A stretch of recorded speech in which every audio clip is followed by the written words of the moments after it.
Bonjour à tous et bienvenue dans cette vidéo. Je suis Maëlle, ancienne hypersensible, coach spécialiste dans la déprogrammation émotionnelle pour vaincre ses auto-sabotages. Dans cette vidéo, on va voir ensemble comment savoir si on est une personne hypersensible. Alors premièrement, si tu te poses la question, c'est que généralement, il y a de fortes chances que tu le sois. Sinon, on ne se poserait pas la question.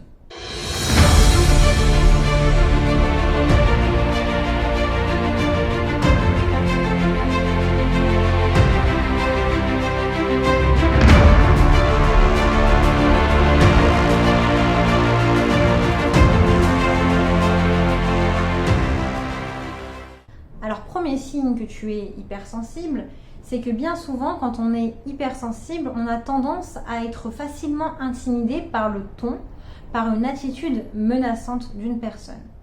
Quand on est hypersensible, on va être hypersensible à l'intention, aux intentions des autres, à ce qu'ils font, à ce qu'ils sont, à ce qu'ils pensent.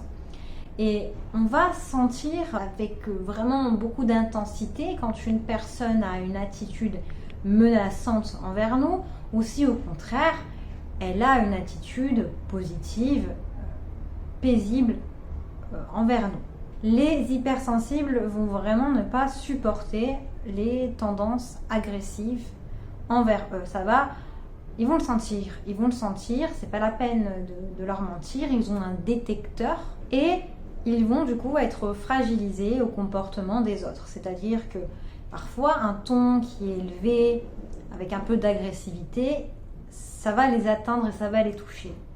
Parfois une attitude menaçante, c'est peut-être juste quelqu'un qui s'approche de vous et qui vous touche comme ça alors que c'est un inconnu et qu'il ne vous connaît pas. Ça peut être aussi un type d'attitude menaçante. Du coup, l'hypersensible peut souffrir beaucoup de ce qui se passe autour de lui et de l'attitude des gens envers lui.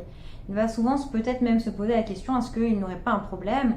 Est-ce que c'est normal d'avoir autant de sensibilité et comment sortir de se libérer de cette sensibilité qui est beaucoup trop forte et du coup qui le fragilise face parfois aux excès des autres ou parfois à la personnalité, une personnalité d'autres personnes beaucoup plus forte, peut-être dominante. Il va se sentir vraiment menacé par toutes les personnalités dominantes, par toutes les attitudes agressives. Deuxième chose, bien souvent l'hypersensible va être hypersensible aux reproches et aux critiques. Ça va vraiment être quelque chose qu'il va redouter, qu'il ne va pas supporter d'une manière parfois un petit peu extrême. Ça va être quelque chose qui va l'atteindre et qui va le blesser facilement, qui va le toucher. Donc il va être fragilisé par rapport à ce que peuvent penser les autres. Mais au-delà de ça, c'est vraiment ce que vont dire les autres par rapport à lui.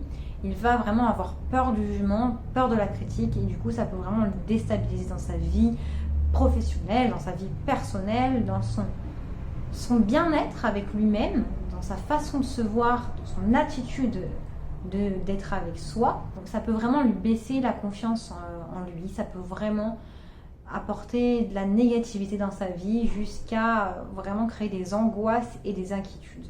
Donc c'est possible que tu aies toi aussi cette hypersensibilité aux reproches, aux critiques et que lorsque tu entends une critique envers toi, ça va être quelque chose qui va être vraiment très désagréable. Ça va être désagréable pour toi, tu ne vas pas forcément savoir comment gérer ça, comment gérer la critique, comment gérer le jugement, comment faire face à ça, comment te comporter, comment réagir et ça peut vraiment être très handicapant et très problématique. Troisième signe, ça va être la peur du conflit. Bien souvent, les personnes qui sont hypersensibles ont une peur extrême du conflit. Et donc, elles vont tout faire pour fuir le conflit. Et dès qu'il va se présenter à elles ne vont pas forcément savoir le maîtriser. Elles vont pas savoir le maîtriser, elles vont pas savoir le gérer parce qu'elles vont en avoir peur. Et donc, du coup, ça peut vite partir en cacahuète. Parce que à l'intérieur d'elles, il y a énormément de choses qui se passent, ça brasse beaucoup et donc du coup ça peut être handicapant. Et elles peuvent même elles-mêmes se mettre dans des conflits en se sentant peut-être parfois même victimes. C'est possible que ce soit ton cas. Peut-être que parfois tu vis des conflits, tu ne comprends pas pourquoi. Et peut-être que tu as cette peur-là et que dès qu'un conflit arrive, tu paniques. Et donc le fait de paniquer, tu te rends compte que ça t'empêche d'avoir une fin qui peut être positive face à un conflit. Et tu vas parfois même te laisser complètement dominer par tes émotions. Si tu veux en savoir plus et si tu veux avoir la confirmation que tu es une personne hypersensible, alors je t'invite à faire mon test disponible en barre d'infos. Il suffit de cliquer dessus, juste en dessous en barre d'infos, et tu pourras en quelques minutes répondre à quelques questions, moins de 2 minutes, et tu auras une réponse si oui ou non tu es une personne hypersensible. Et on se retrouve dans la prochaine vidéo.